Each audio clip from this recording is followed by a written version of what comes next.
Salut les gars. Eh bien juste deux mots d'explication parce que vous êtes plusieurs à m'avoir posé la question. Vous avez vu qu'on a fait pas mal de clips promotionnels pour les nouvelles polarisantes Savage Gear. Mais vous avez été quelques-uns à me demander qu'est-ce que j'ai choisi moi, et je vais vous en parler tout de suite en vous donnant les raisons de mon choix. Alors sachez quand même que vous continuerez à me voir avec mes Ray-Ban. Pour une raison toute simple, c'est que ça m'avait coûté très cher à l'époque de faire des polarisantes à ma vue, parce qu'il se trouve que je vois pas grand chose. Et elles sont donc polarisantes mais aussi anti-reflet, donc elles sont très pratiques pour moi. Elles me permettent surtout d'y voir clair quand je dois faire quelque chose avec un peu de minutie comme un nœud de pêche.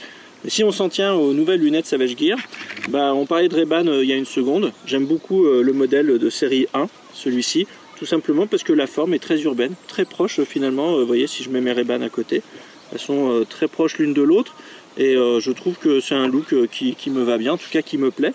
Et elles ont un autre avantage, c'est que les montures sont complètement souples. Et d'ailleurs dans le vidéoclip qu'on a fait, on me voit écraser la paire de lunettes avec le pied. Et en fait, sachez que cette paire de lunettes, elle a survécu. Les verres ont été un petit peu rayés dans l'opération. Mais les montures en elles-mêmes ont survécu. Et à la pêche, où généralement, il m'arrive souvent de poser mon gros cul sur mes lunettes ou de les faire tomber n'importe où, c'est pas mal d'avoir quand même des lunettes qui ne se cassent pas de peur. J'ai choisi des verres noirs parce que c'est ce qui est assez polyvalent. Mais vous voyez qu'en fait j'ai quand même mon petit trousseau de lunettes Savage, et c'est pas pour rien. C'est que par exemple quand je vais pêcher en mer, je vais prendre plutôt les séries 2 qui ont des montures rigides mais qui ont l'avantage d'être flottants. Et en mer, comme souvent avec les vagues à navigation, on a tendance à voir s'envoler pas mal de choses. C'est pas mal qu'elles flottent.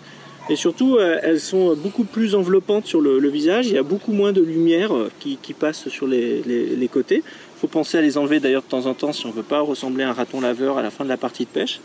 Mais comme elles couvrent mieux le visage, elles laissent rentrer moins de lumière. Et c'est quand même beaucoup plus agréable en mer où la réverbération est très très importante. Petit détail toutefois, vous voyez, je les ai aussi prises avec des verres noirs. Sachez que normalement, j'aurais plutôt pour la mer préféré des Blue Mirror. Parce que en fait, évidemment, l'effet miroir renvoie beaucoup plus de lumière, donc ça soulage beaucoup mieux les yeux.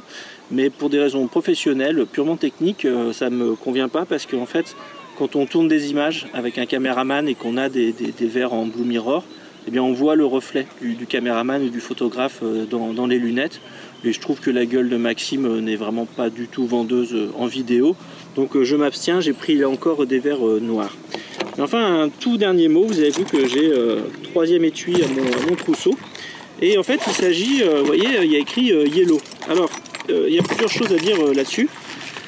D'abord, il faut savoir que ce sont les seuls, vous voyez, je les ai prises encore ici en série 1, façon Ray-Ban. Alors, il faut savoir que c'est les seuls de la série qui ne sont pas polarisantes. Hein. D'ailleurs, la technologie de polarisation consiste essentiellement, grâce à des effets de filtre, à enlever le jaune. Donc quand vous voyez des verres jaunes, déjà vous pouvez vous dire qu'il y a peu de chances que les verres soient polarisants. Mais surtout, celle-ci laisse rentrer beaucoup plus de lumière. D'ailleurs, vous voyez très bien mes yeux à travers. Alors pourquoi j'ai ces verres-là? C'est un peu à ma demande que ça a été fait. C'est parce que les polarisantes, en réalité, on s'en sert très très peu pour finalement voir sous l'eau en action de pêche. C'est quand même assez rare qu'on fasse du side fishing, de la pêche à vue. On s'en sert beaucoup pour se protéger du soleil, mais aussi des hameçons, des leurres. Vous savez, quand un leurre revient à toute vitesse vers vous. Et donc au lever du soleil et au coucher du soleil, eh bien, pour moi il est quand même important de porter quand même des verres, même s'ils ne sont pas polarisants, même s'ils ne sont pas correcteurs, juste pour pouvoir se protéger les yeux, car il serait quand même dommage de se coller un hameçon dans la rétine. Et puis enfin, pour ceux qui ont un bateau, vous savez comme moi que le soir, quand on rentre à la tombée de la nuit, qui fait déjà trop sombre pour porter des lunettes de soleil, on est quand même bien content d'avoir quelque chose pour se protéger les yeux, pour pas avoir les paupières qui se remplissent de moustiques. Voilà, donc c'était ma sélection de polarisantes et de solaires Savage Gear. J'espère que ça a répondu à la question que vous vous posiez, et je vous dis à très bientôt.